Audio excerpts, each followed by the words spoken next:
يا شي على شي اقواكم بكل شي. يلا شباب بنات حضروا الطاوات مالتكم. عشاق الكبده مال الدجاج سويت لكم كبده فول ومكفول وعلى حسب الاصول، الريحه تنشاف الطعم مقرص وبدون زفره وبدون سلق، بتتبيله خاصه شوف ليها صلوات على محمد، ذايبه ومفوله كفيلكم الله. واحد على واحد، هذا اللي ما يضبط عند الكبده واللي يريد يجرب شي جديد اليوم سويتها لكم بدون سلق بتتبيله.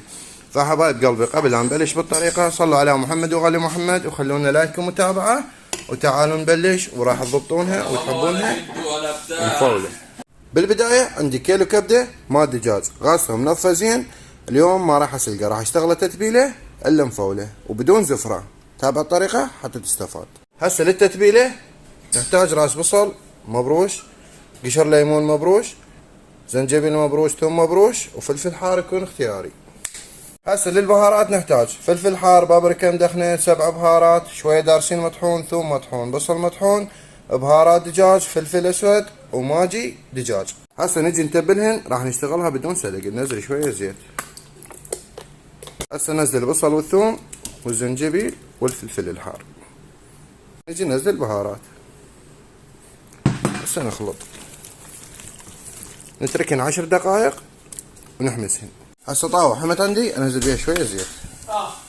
هسه حمت زيت ننزل كبده. هسه ضفنا الكبده نجي نحرك بيها. هسه نغطيها ونتركها على ما تستوي، نص النار عليها شويه. هسه هنا الكبده استوت عندنا، نجي ننزل عليها شويه بصل هواي.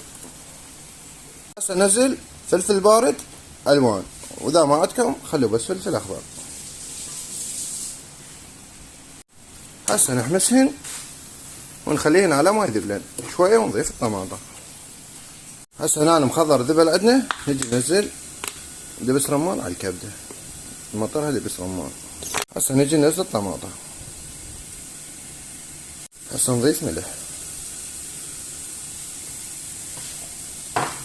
هسه نحركها.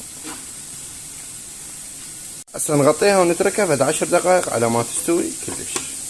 هنا الكبده مال الدجاج نجي نعصر لنا نص ليمونه للنكهه وشويه نطحن مال حموضه، نص ليمونه كافي.